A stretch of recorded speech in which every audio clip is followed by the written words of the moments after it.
All right, so thank you everybody for joining us today. My name is Morgan Roblin, joining you from Hamilton, Ontario, the traditional territories of the Erie, Neutral, Huron-Wendat, Haudenosaunee, and Mississaugas. Ontario Land Trust Alliance acknowledges and is grateful to all the original stewards of the land for many thousands of years. Oops, Indigenous peoples have inhabited, cared for, and used these lands and waters by applying original instructions, Indigenous knowledge systems, and laws, and they continue to do so today.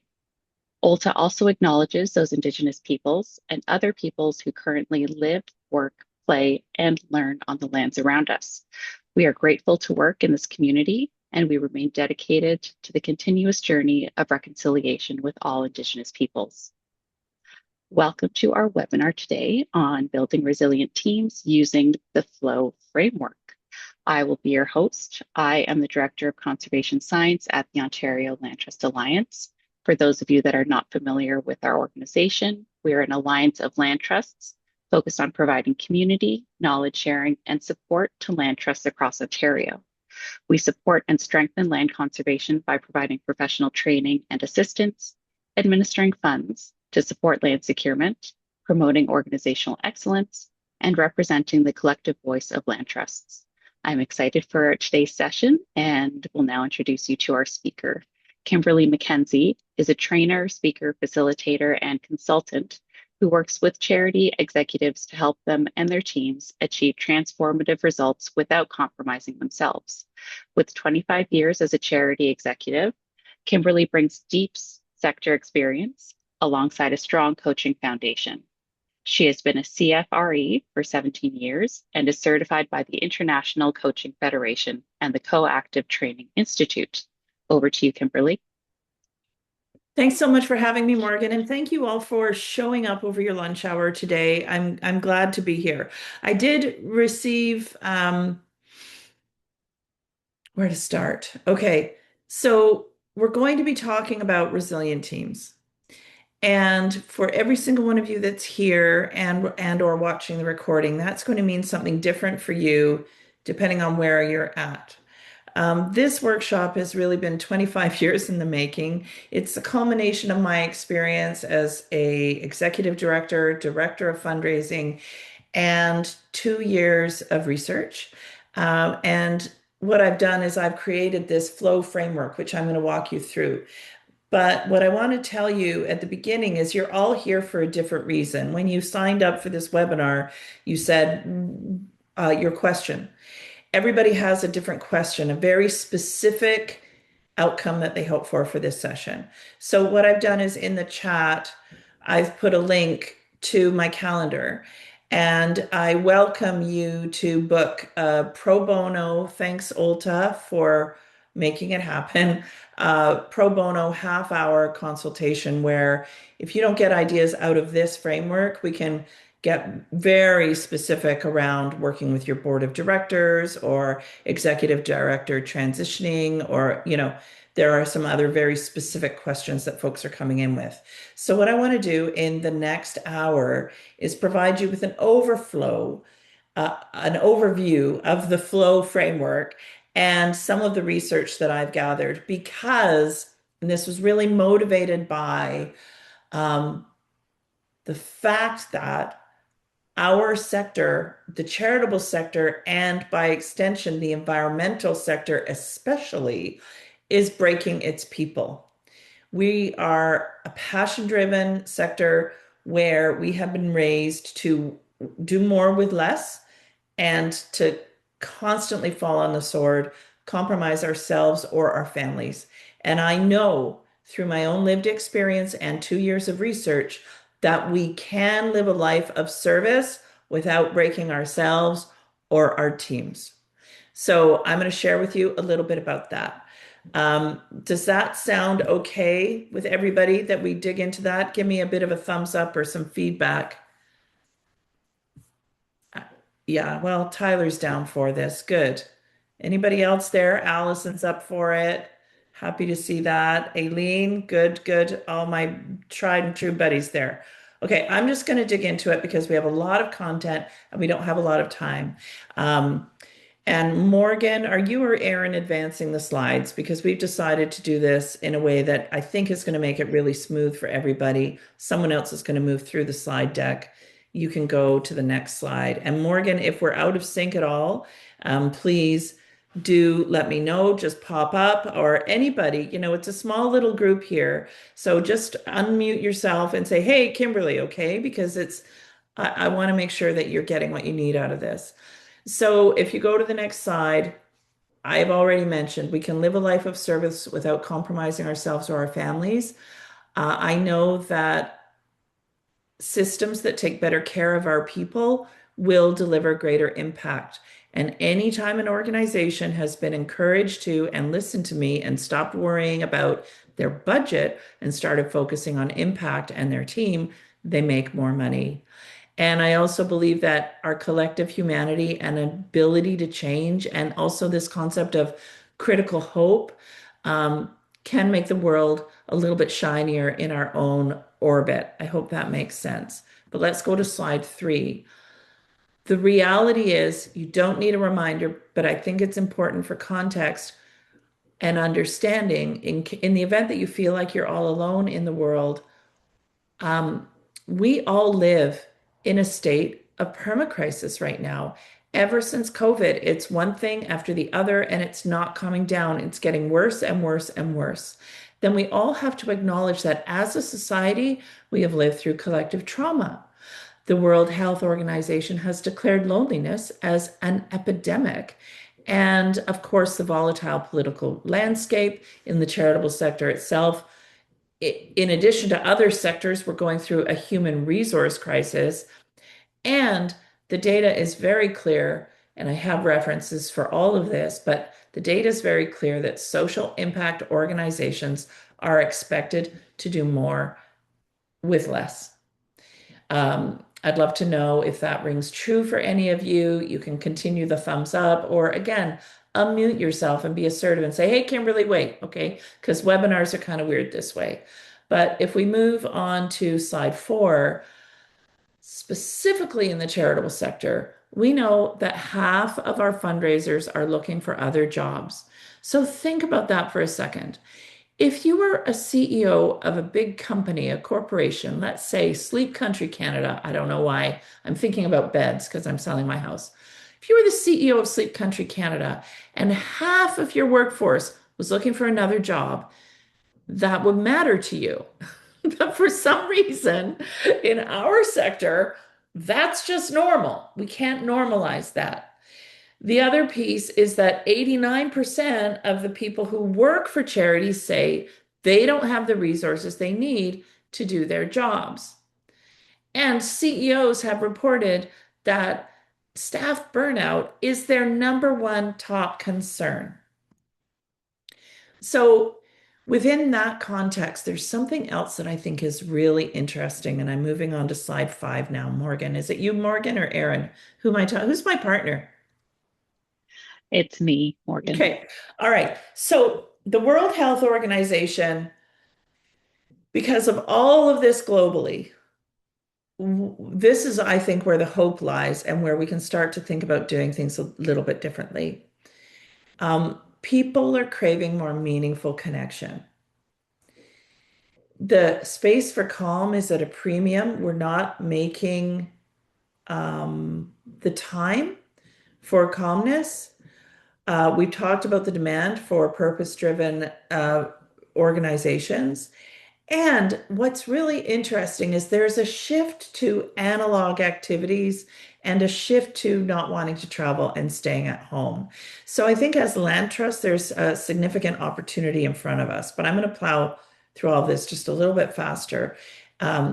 This is just a piece of the research that I have done on this work. And you can see there's some for-profit folks who have looked into it, like Jim Clifton, Adam Grant. But there's also a lot of work from Deloitte and Charity Village and a number of folks who have looked at this specifically within the charitable sector. And the most frustrating thing about all of these white papers is We keep highlighting the problem, but there aren't a lot of solutions. Next slide to slide number 7. And the work that Dr.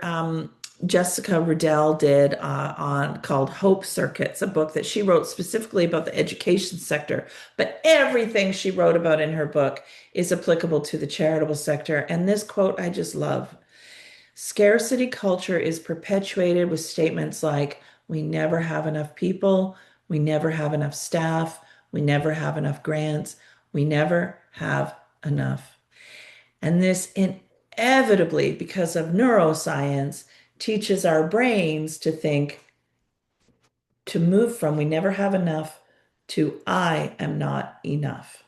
If I'm working so hard for this, I guess I'm not doing a good enough job. I guess I'm not what the organization needs. And that's just wrong. So I'm going to share a little bit. I'm moving on to slide 8 now to goals, a little bit about this flow framework and how we can establish a shared understanding of how to build resilience because resilient leaders can bend and they're not the teams resilient teams are not as brittle, right? So you can handle a volatile landscape a little bit better together and understand how this flow frame, I'm doing this because you'll see, and committing to have a conversation with your team.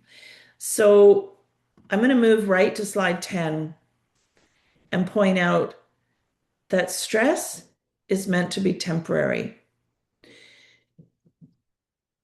We as human beings, when we get that hit of cortisol, we can flee from a saber-toothed tiger if we need to.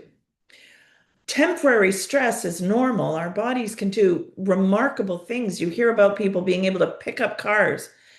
But here's the problem that with this state of permacrisis in our sector, permanent stress is become normal. And in fact, it's dangerous.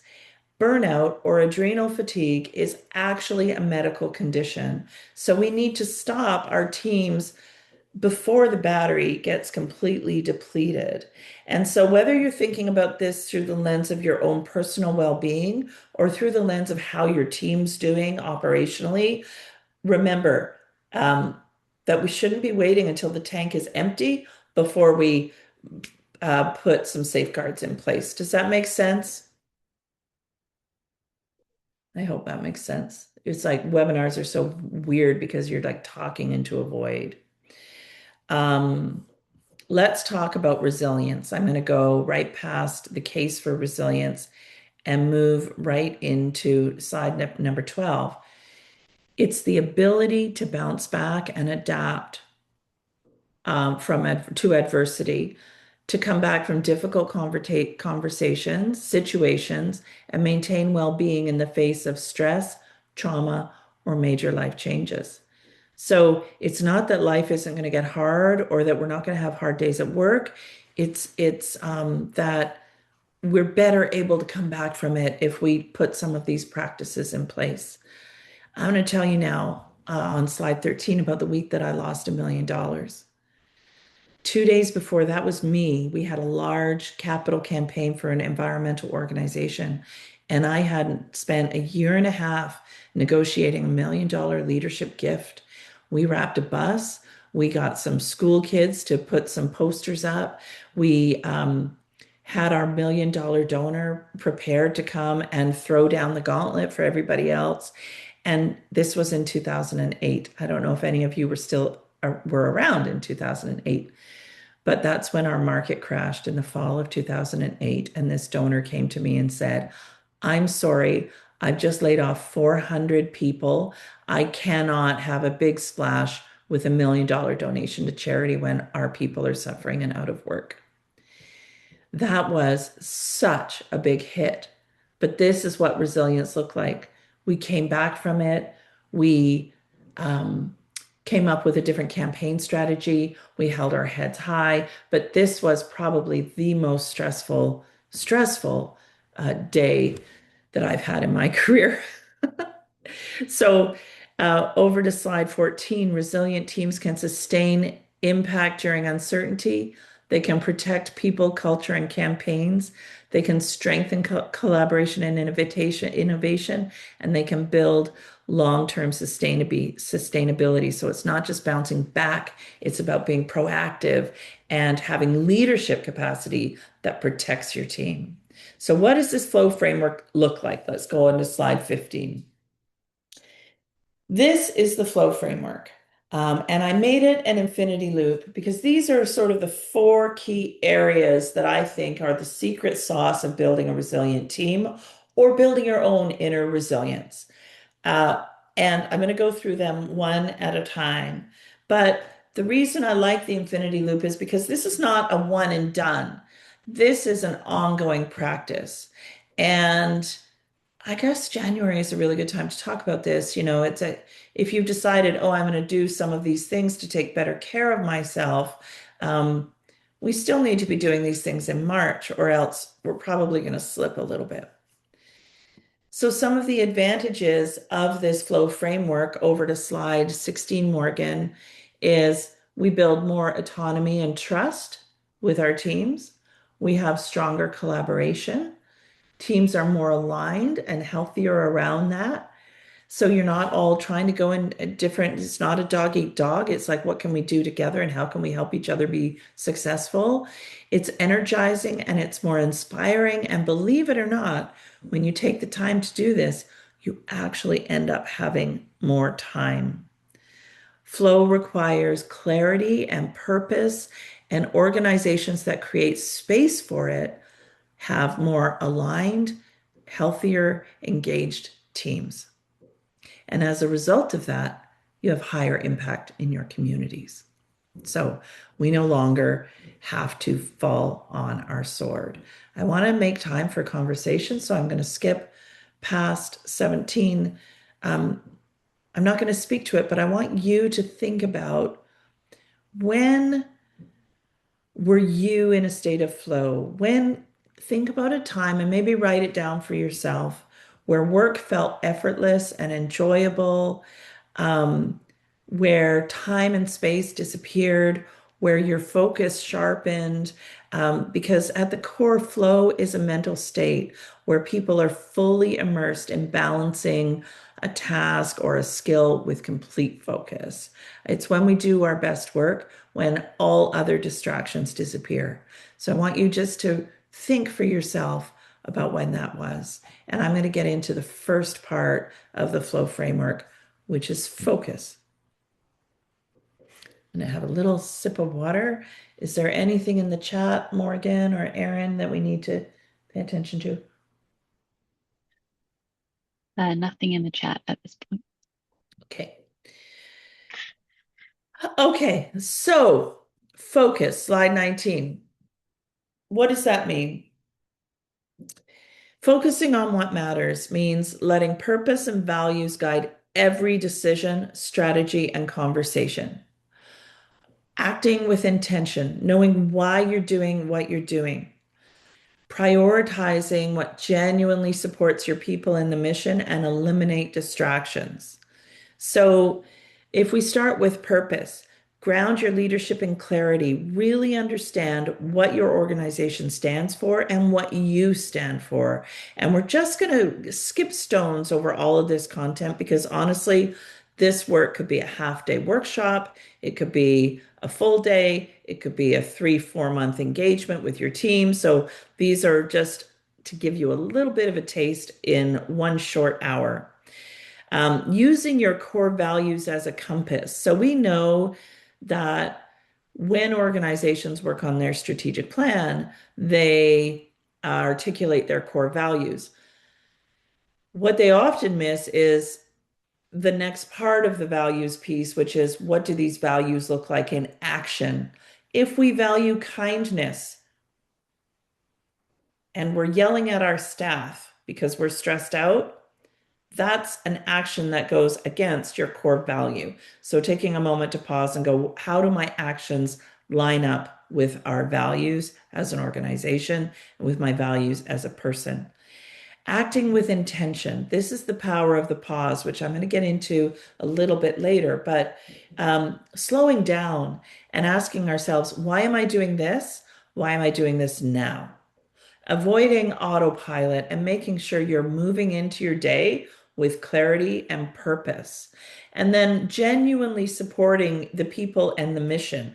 Focus your time, energy, and resources on what truly matters. Say no to shiny objects. We don't need new pieces of social media or to add busyness to our plate if we're not able to deliver our core mission. And protecting space for deep work. So some folks have no internet days or, you know, stand-up meetings or walks, things like that. But let's talk a little bit about values. I'm going to tell you a little story about when my values were off. This was slide 20. I was walking um, going grocery shopping, and was pulling into the parking lot, and I saw a car like right in the middle. He wasn't really doing anything, and I waited and I waited, and then I went around him and I parked in a different spot. And I came out, and there was a man, a very senior man, who was staring down at a car in another parking spot. And it was clear that as he was pulling out, he ripped the whole front corner of the car off. And I was busy. I was just squeezing in groceries in between Zoom meetings. And I walked and I carried on. And I went and I did my shopping, and then I came out about 20 minutes later, and there was a young couple. They were new Canadians, and they were standing there distraught beside their car. And they said to me, I did you see anything? This car was supposed to go back to the dealer. It's on a lease. We were going to trade it in tomorrow. I don't know if they're going to take our car now. They were so upset. And I lied and said, no, I didn't see anything. And I carried on. And as I was getting back into my car, my body physically reacted to this lie. And I'm a grown-up 57-year-old woman, and I do a lot of values work. And I thought, I gotta correct this because my body physically told me that I needed to do something different. So I went back to this couple and said, I'm sorry, I lied. I don't know why I lied to you about that. I did see a guy. This is what I saw. I didn't get his driver's license. This is my phone number. And then guess what? That's an example of when your body goes into a state of discord when you're doing something that does not align with your values. And again, this can happen personally, it can happen internally with a team, and it can happen organizationally. And it just depends on the context that you're looking at this with. I hope that matters. That's focusing on what matters. And one great question that I think if you're having a hard time understanding how to figure out what matters is ask yourself, and you may want to write this down, will this 5 years from now, will this matter? And that question can really help you, next slide, Morgan, decide whether or not to take action on whatever that situation is. And it was scary to go back and admit to this couple that I lied for some reason, and I don't even know why I did it, but it's just a sticky example, I think, of how actions can be operating in discord with your values. Leading with integrity. So this is the next part of our flow framework. Leadership matters, and it doesn't matter whether you're in a leadership position in your organization or whether or not you're in a more junior position. We are all leaders in our own right. How we behave matters.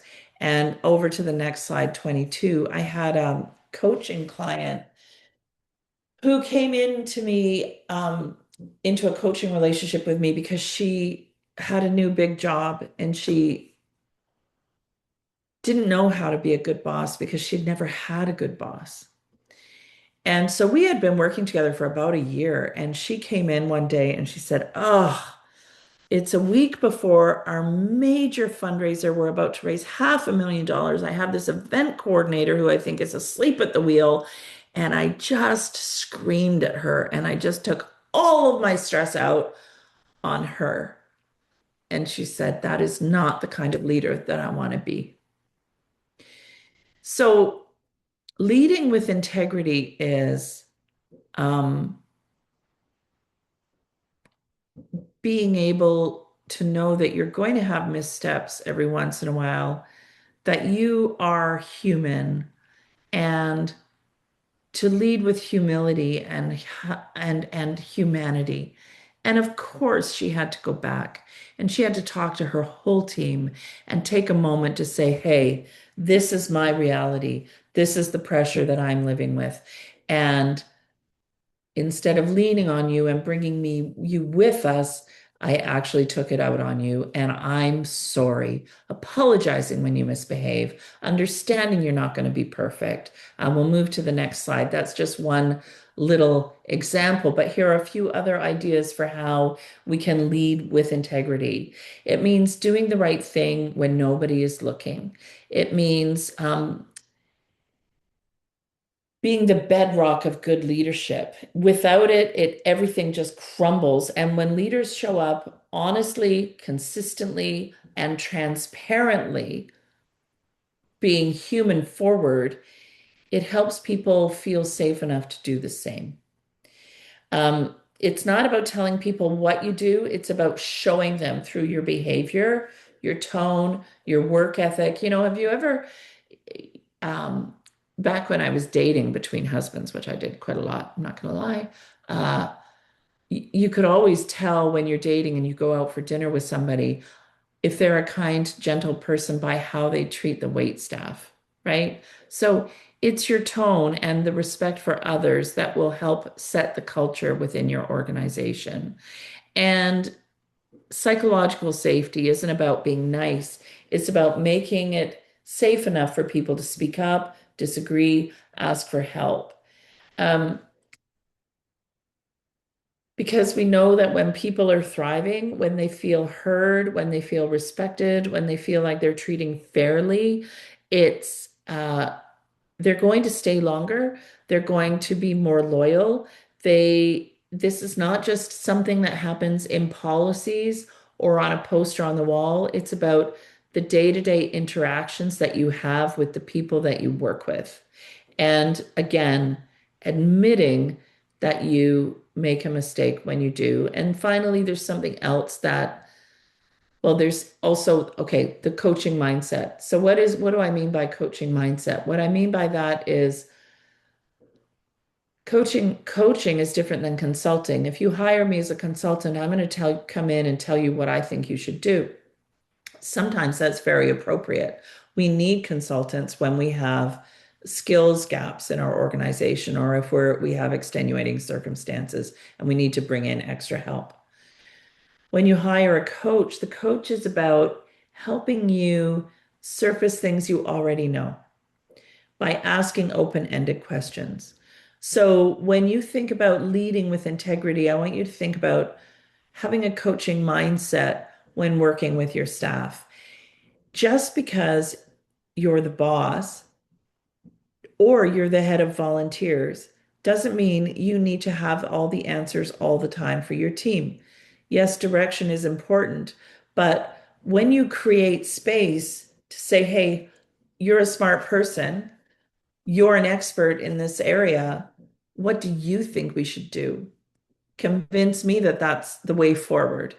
You don't just because you don't need to be an expert in all things. Um, it's about creating an environment where people around you actually are smarter than you are and they fill the gaps for you and then letting them shine and make some decisions. I hope that makes sense. Again, webinars are weird because we're going through a lot of content, really short period of time. But I also want to talk about trauma-informed leadership. And you can look this up a little bit if this is interesting to you, but let's acknowledge that in the charitable sector, we have workplace trauma.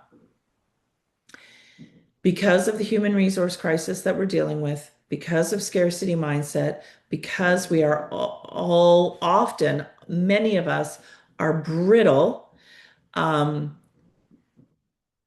things happen, things snap. Maybe people are let go of a job. We need to acknowledge, or maybe a performance review wasn't handled that well.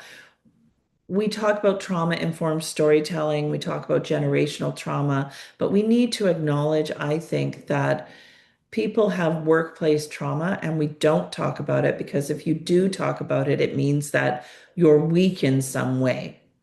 And I don't think the world works like that anymore. We can take care of each other, we can acknowledge previous trauma, and we can help people feel empowered and motivated and lifted and heal instead of carrying it forward. I hope that that makes sense. So we've done flow, focusing on what matters, leading with integrity.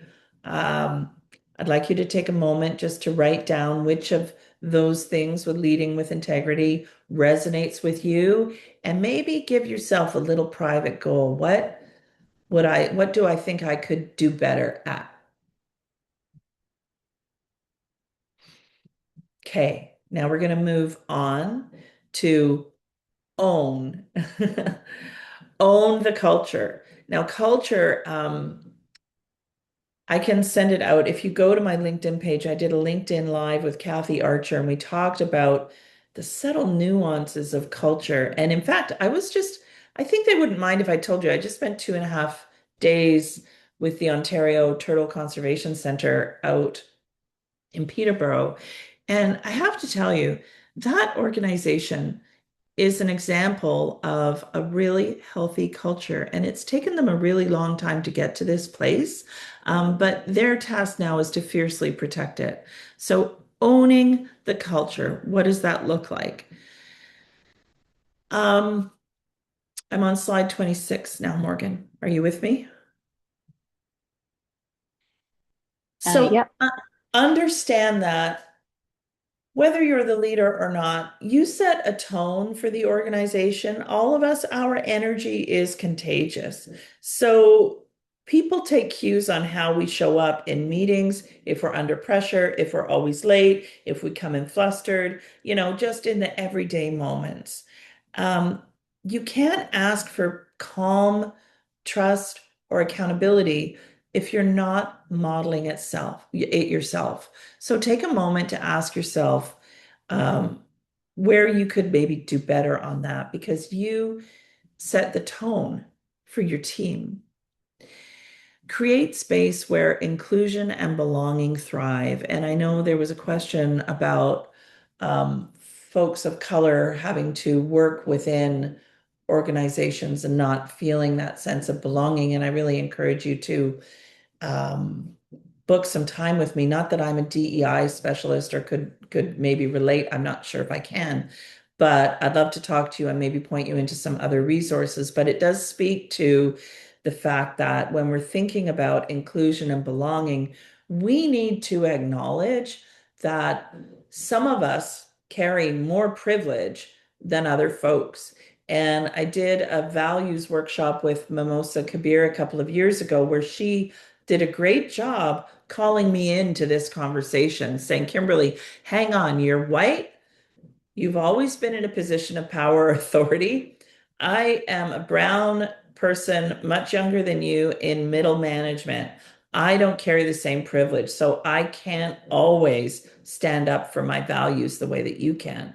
Um, and as a leader, it's important to understand that it's not just about being representative, it's about how people feel when they're in the room.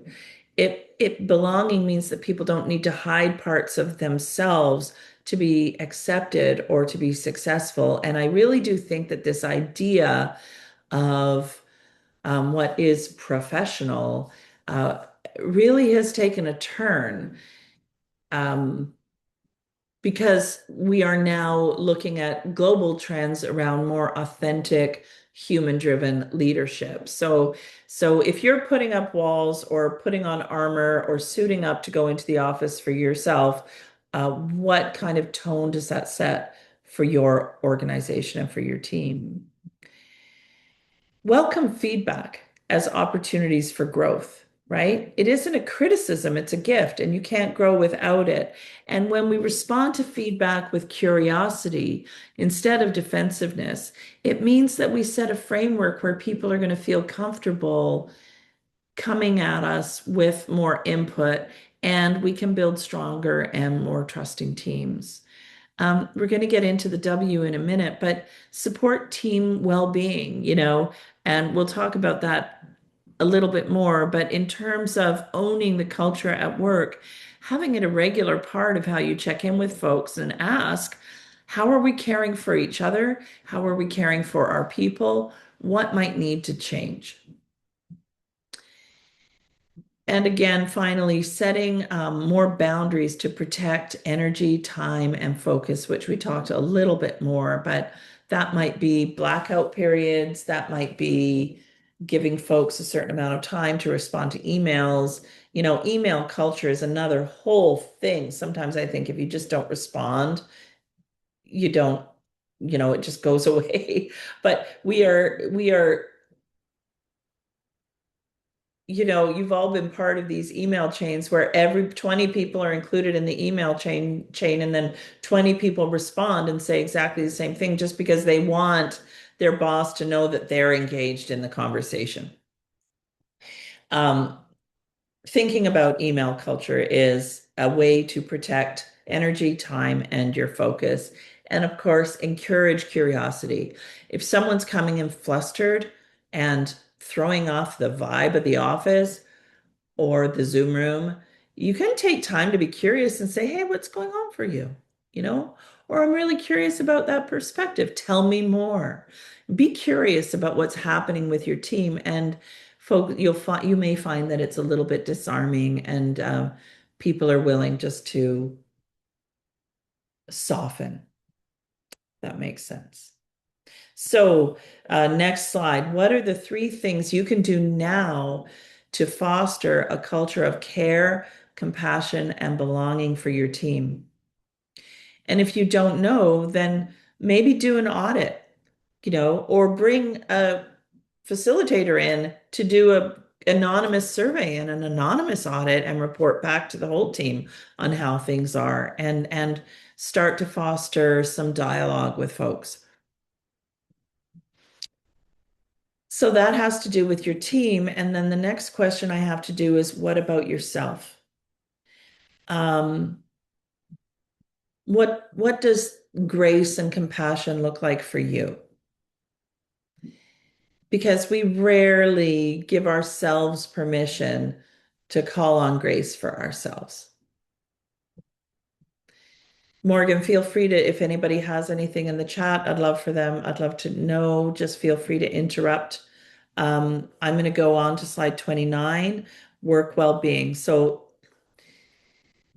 let's talk about well-being. This is the final W. This is the final letter in our flow framework. Wellness is no longer a nice to have. It is an essential part of a successful business strategy.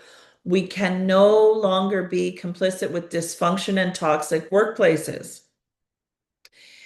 We can no longer be complicit with dysfunction and toxic workplaces. And this is, if I could just take our entire sector and shake it, this is where I would shake it, because we tolerate it and we don't have to tolerate it. Again, as I said at the beginning, we're breaking our teams. So let's take a second to look at well-being. And Morgan, stay with me. I'm going to move pretty fast. So slide number 33 with the cat and the screen. That is not well-being, even though I'm here with, I gotta show my little puppies. There's my little puppies right there sleeping under my desk. That's nice, but that's not well-being. Next slide. This is Google. This is a picture of Google back in the early days where everybody, I don't know if you remember, if you're old enough to remember, but there was they kind of took the professional work life by storm by having like sleeping pods and all the food they wanted and games for people to rest and disrupting what was normal in the office. But guess what? People literally died working at Google because Google didn't want you to leave the office. They wanted you to stay there all the time. That is not well-being. And the next slide, forcing people to do yoga when they're not into it is not well-being. So, next slide. What is it actually? It's understanding that helping everyone in your organization be mentally, physically, and socially fit is actually good business. This is not nice to have. It's about being strategic. When people are well, they perform better, they collaborate more, and they stay longer. Mental health, physical well-being, and social connection is our productivity tools. They are not a nice to have. And I'll share some data with you in a minute. I talked a little bit about this before, but we really need to normalize being a complicated whole human. And just imagine you've had days like this where you had to get to a 9 o'clock meeting, but you got into a fight with your partner, your kids were late for work, you had to give them like a bag of Doritos for their lunch because you didn't pull it together to give them a nutritious lunch. They were late for school. You raced out of the parking lot. You got into a fender bender and you're still expected to show up at 9 o'clock and not unpack all of that. It's okay to be complicated humans. We are not robots. And when we share the messiness and emotions of our lives, sometimes we're surprised because it opens up the gateway for other people to go, me too. Let's take a second. So then we need to welcome the wholeness, slowing down, which is exactly what the opposite of what I'm doing. But urgency is not a leadership style. Being really, really busy doesn't make you extremely competent. Constant speed leads to burnout, not brilliance. So slowing down helps us think more clearly. And I'll get a little bit into the details of the pause in a minute. We'll move on to dismantling unhelpful power dynamics and really taking a solid look at your organization and seeing where does the power sit. If the budget does not reflect care for our people, it is not a values aligned budget. Again, I talked about trauma-informed leadership practices, and I would love any other thoughts that you might have on that, or you can pop it in the chat. But what are some ways that you can foster an organization of wellness?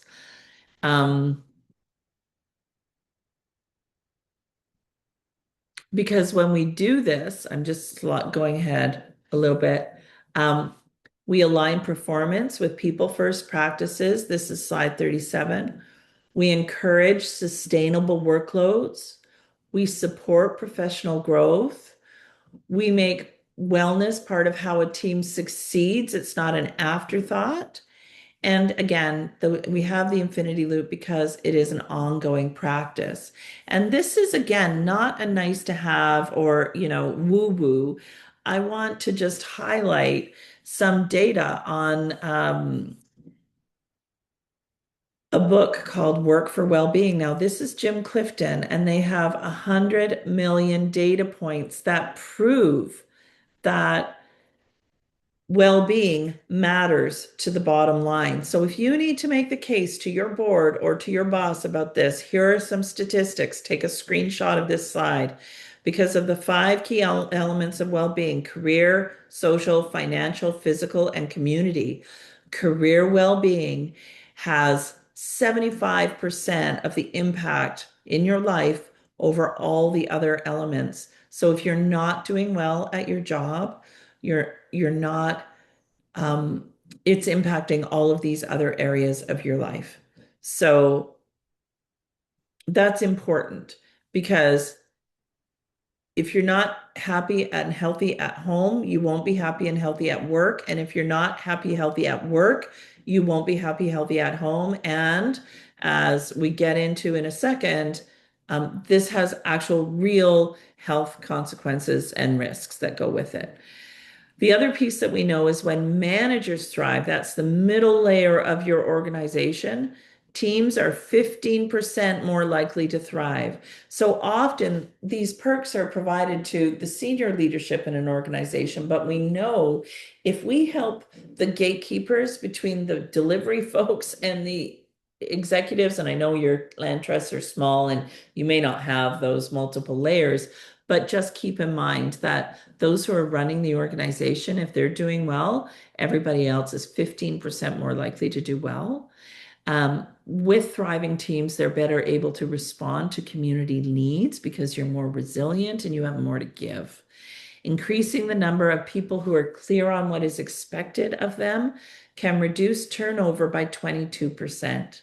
So, really being very clear on what it is that's expected and what the desired outcome is, um, that's clear direction can increase turnover by 20, can decrease turnover by 22%, decrease safety incidents by 29%, and boost productivity by 10%. So for those of you who are into statistics, because you feel like this webinar is a little bit too woo-woo, there's actual data on the next slide, 39, and this is the book if you feel like digging further into it.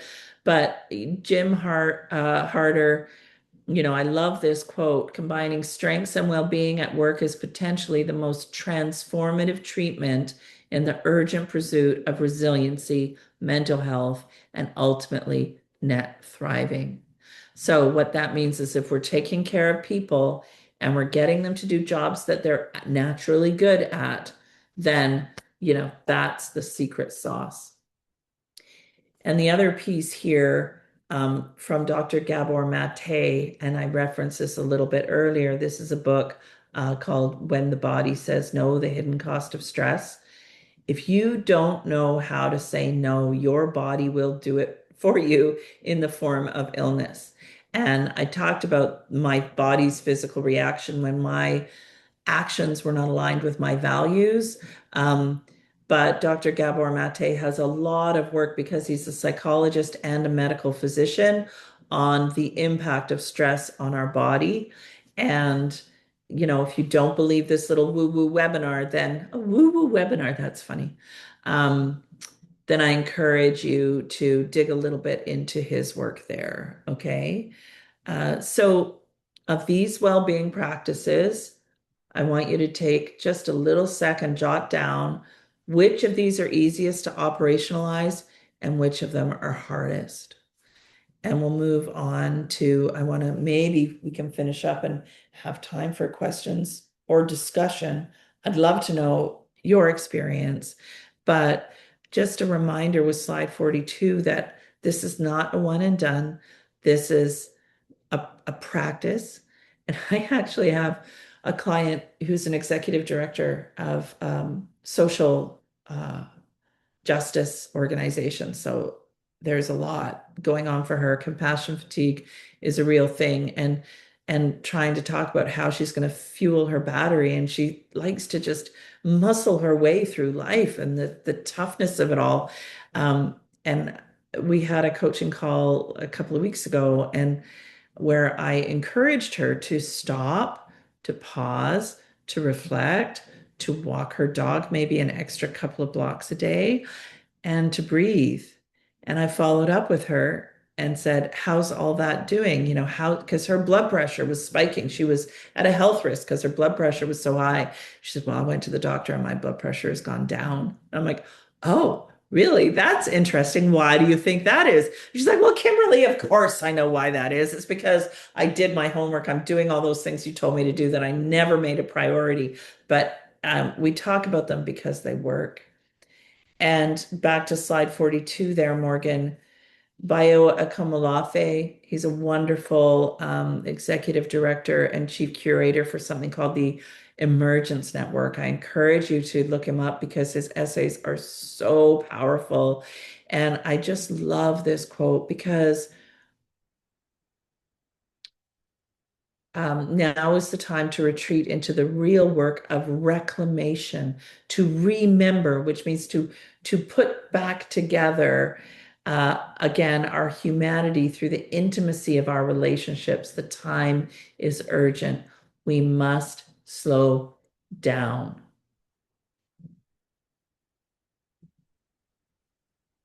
And that's very challenging to do.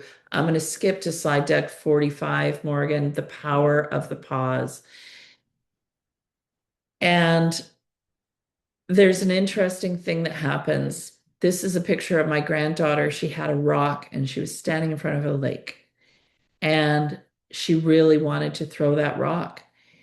And she stopped and she looked back just for a second to see if that was going to be okay. And it's just such a beautiful picture that not only is she like the most beautiful kid in the whole world, but it also reminds us the power of the pause. Now, this amazing thing happens when you take time to pause. And I did like a half day workshop on this stuff with a team. And somebody said, "But how do you take time to pause when the world is so busy and we have such great demands?" And I just stopped and took a breath. And everybody in the room did it with me. And we paused. It doesn't take as much time as you think. But so much of our leadership happens in emails, meetings, decisions, reactions to those decisions. And when we take a pause, it helps us ask, is this the right move right now? And it's as simple as a beat or a breath. I'm not talking about going away for 3 months, but if you don't pause intentionally through the course of your day, you're going to have to go on leave. Trust me, I've done that. But just taking a moment to pause, to look out the window, to think, that's when solutions come in. I don't know if any of you have been living with a big challenge and then all of a sudden you're in the shower or you wake up in the middle of the night and a solution appears. That's what a pause can do. It helps you respond with intention rather than reacting. We can't control the challenges that come up to us every single day, but we can control how we meet those challenges. And the pause gives us an opportunity to respond without habit or stress. The pause also helps us align our actions with our values. We can ask, is this aligned with our purpose? Is this aligned with our core values? Or should we say no? The other thing is pausing helps you model calmness and clarity because remember, you set the tone for how people around you react. It creates space for listening and reflection. Trust me, it saves time. It invites different perspectives in. If you're in the middle of a meeting and things start to feel like the pot's about to boil over, just demonstrate for your team a pause. Just say, hey, things are getting hot.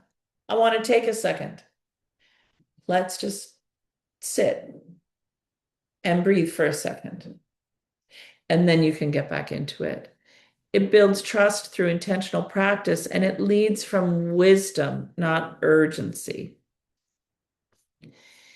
Okay, we're coming around the corner to the last little bit. I want to talk about brain function because if there's only one thing, if you're on the cusp of burnout, if all of this feels silly because, you know, it seems impossible to you, I want to talk a little bit about brain science. This is slide 47. And I can't see any of you. I don't know what you're going through right now. But I have done this in person, and usually this is the point where maybe somebody's getting a little bit emotional because all of this is just so relevant for them. That's burnout.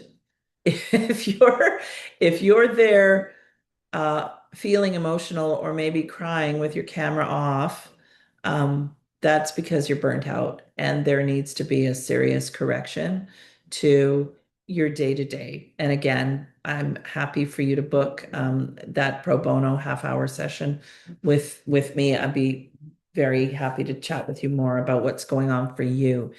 But while you're thinking about that, I want to talk a little bit about stackable habits and neuroscience. And there's a man named James Clear who wrote a book called The Atomic Habits.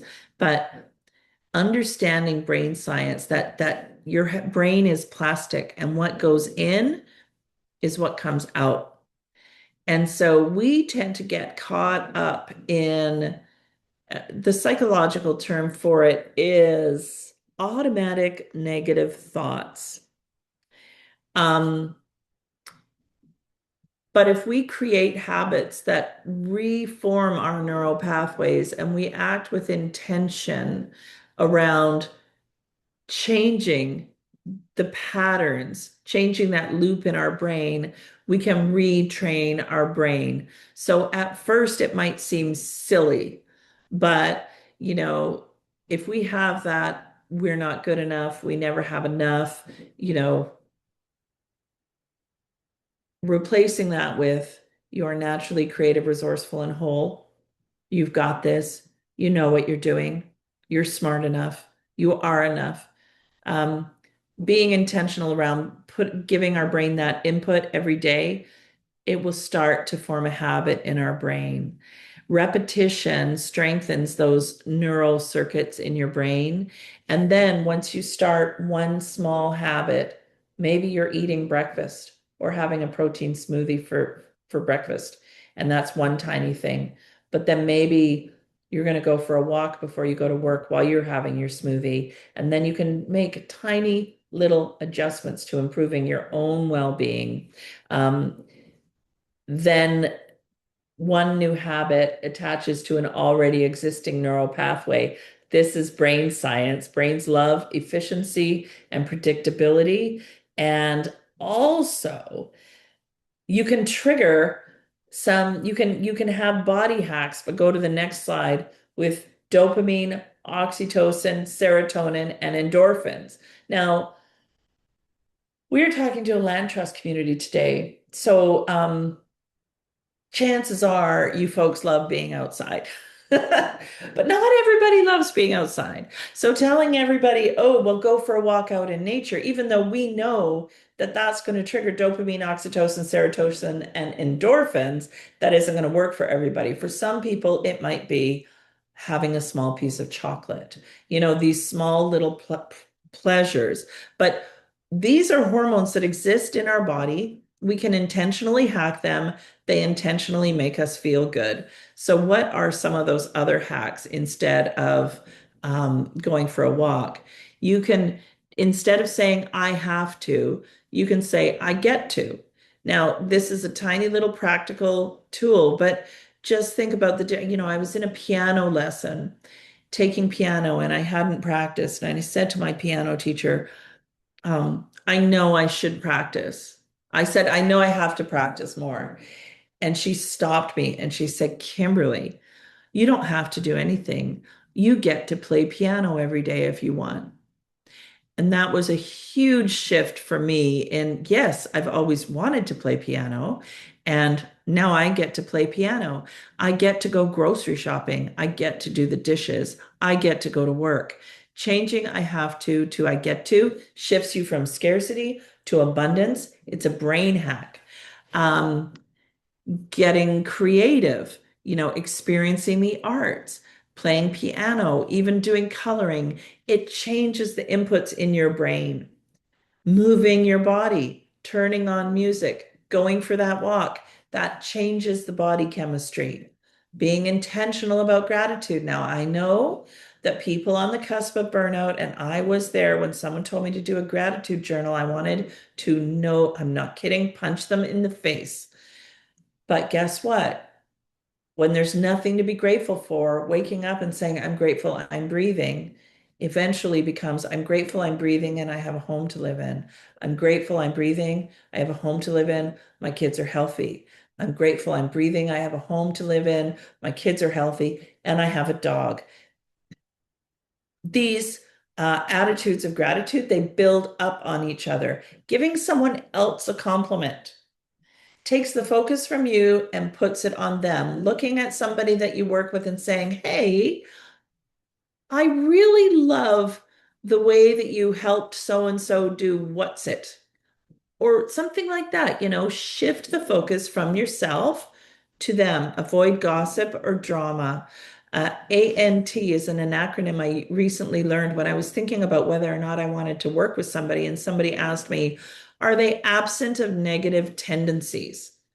ANT, it's a wonderful little hack for deciding whether you want to hang out with somebody, whether you want to work with somebody, whether you want to hire somebody.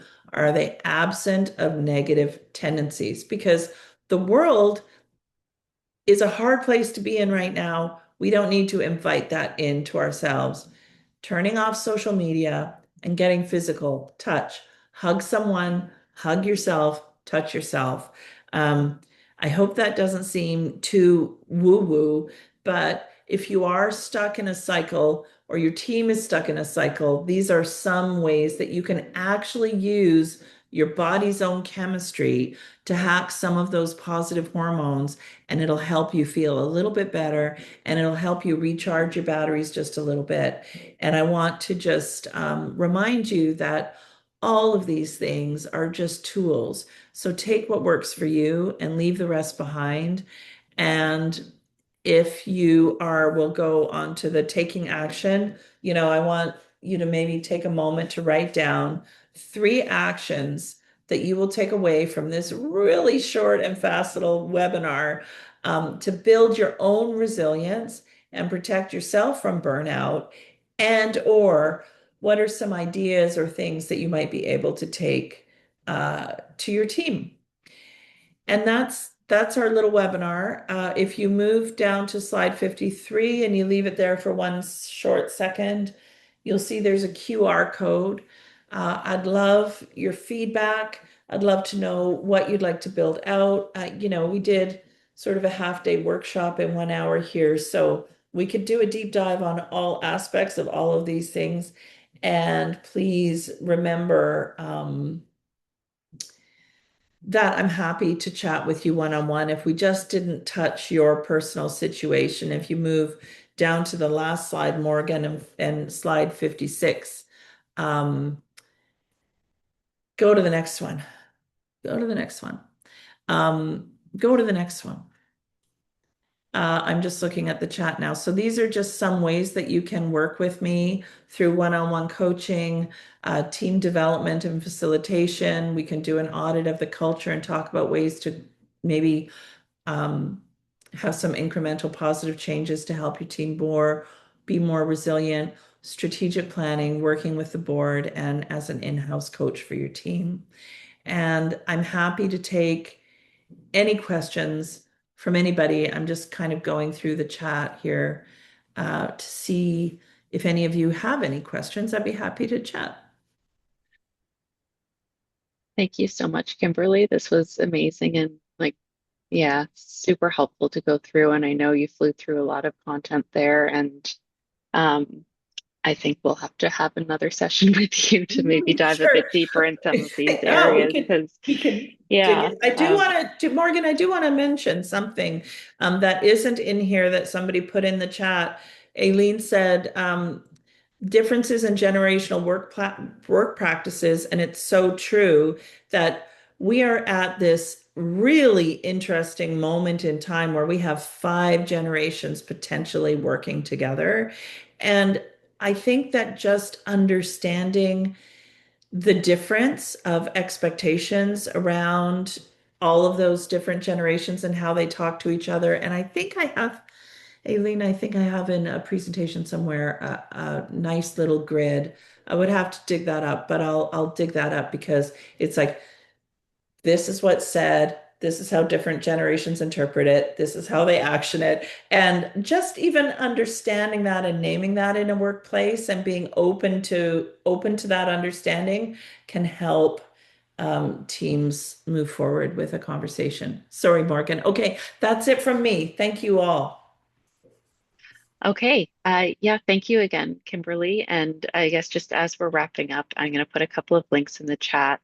One is a post-webinar feedback form, and we encourage you to fill this in. It'll help us develop future webinars based on how this one went and what you're interested in building on after this. I'm going to share a couple more links for upcoming webinars that are coming up. We have one, I didn't put the dates, but one next week on learning from the land, focused on land-based education, healing forests and the role of land trusts. And then another one coming up mid-February, which is the final session in our conservation easement agreements webinar series. So again, thank you, Kimberly. And if anybody has questions, we can stay on for a little bit longer if you're like 5 more minutes, if you're available, Kimberly. And I'll welcome anybody in the audience to unmute yourselves and you can just, yeah, we can have a chat. But I'll stop the recording here then. So thank you again, everybody.